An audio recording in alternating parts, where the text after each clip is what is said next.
The papyrus, putting on my table every month. I don't wanna be sad. Don't even try to hide it.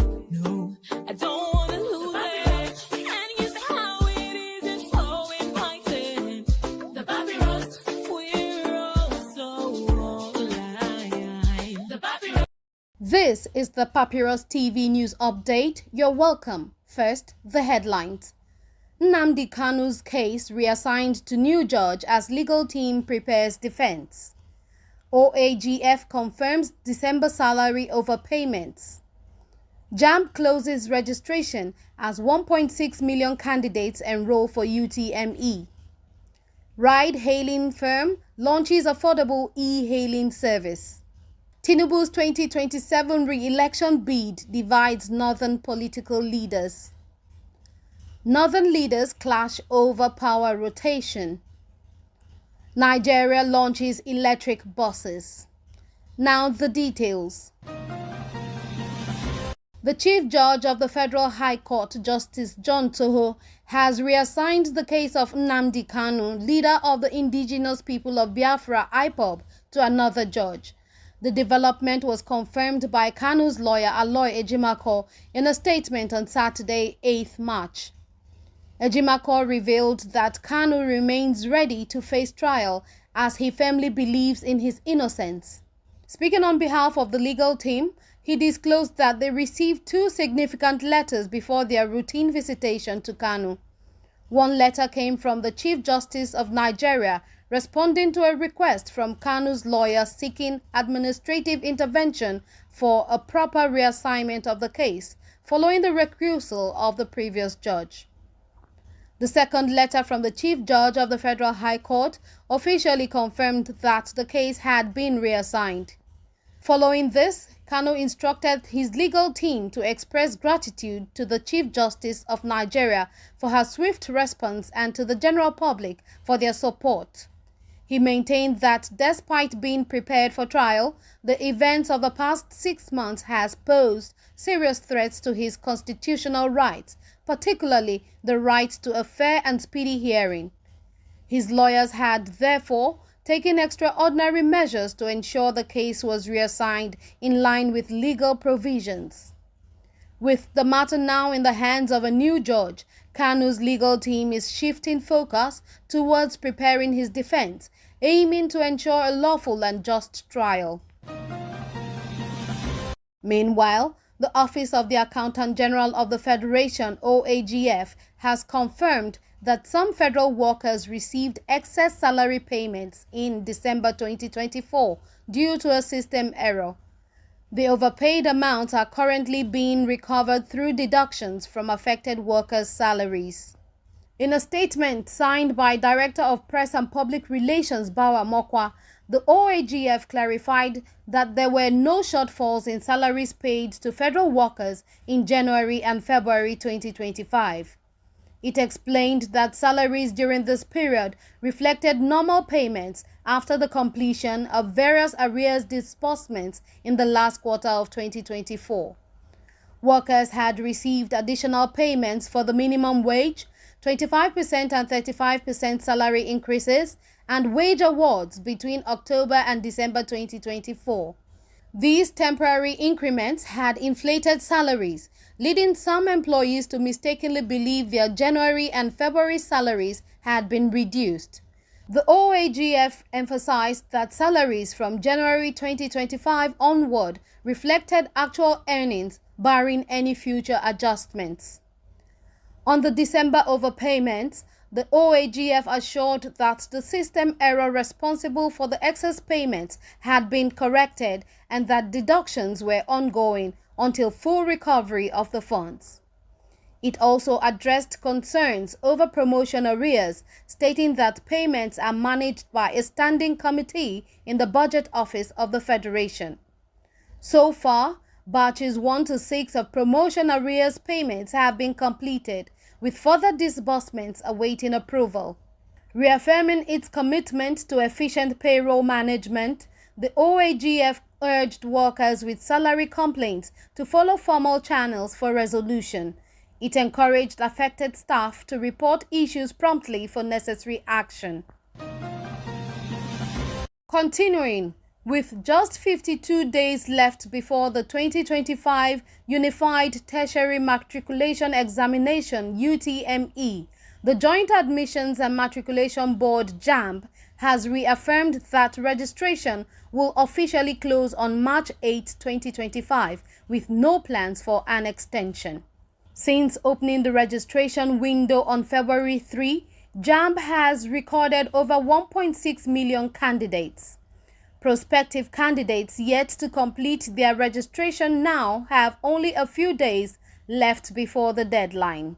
JAMB has also released important dates for the examination process. The mock UTME is scheduled for April 5, while the main UTME will hold between April 18 and April 28, 2025. The board has warned against late registration, urging candidates to register only at accredited computer-based test (CBT) centers to avoid last-minute rush and complications. As the UTME approaches, JAMB has advised candidates to intensify their preparation, practice past questions, and familiarize themselves with the CBT format to ensure a smooth examination experience. It also encouraged candidates to secure their exam slips early, detailing their examination centers, dates, and times. In another development, a Nigerian ride-hailing firm, Along Transport Limited, has introduced a new transport service aimed at providing cheaper and safer rides for Nigerians. Speaking at a press briefing in Abuja, the managing director and co-founder of the company, Endurance Omonibo, stated that the initiative seeks to address transportation challenges while creating job opportunities for drivers. Along Transport has digitized the traditional concept of shared rides into a structured, technology-driven model through its Along app, which offers both shared and private ride options. The company, founded in 2023 and officially launched in September 2024, has already commenced operations in Abuja, Rivers, and Bayelsa. With an ambitious vision, the company aims to expand nationwide and across Africa, making urban mobility more affordable and secure.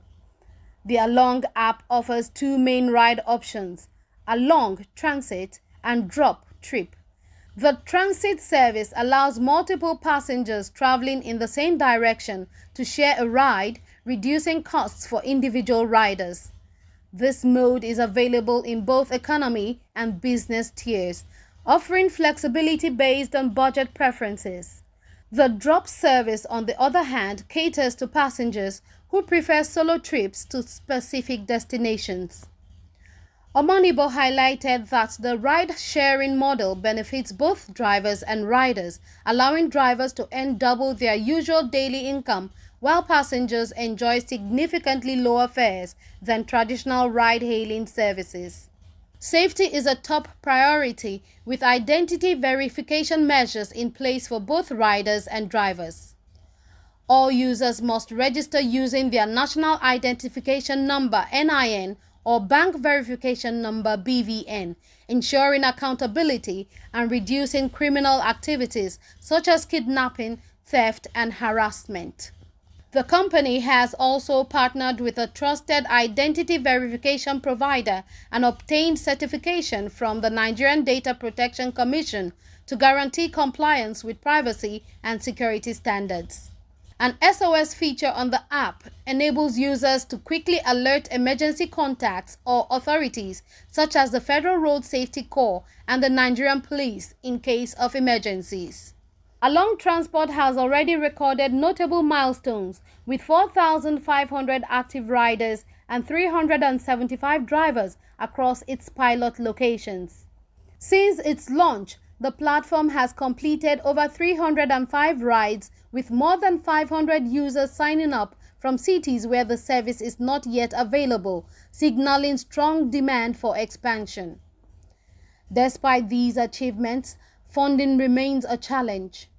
The company is actively seeking equity investment and strategic partnerships to scale operations, enhance technology infrastructure, and expand into new regions.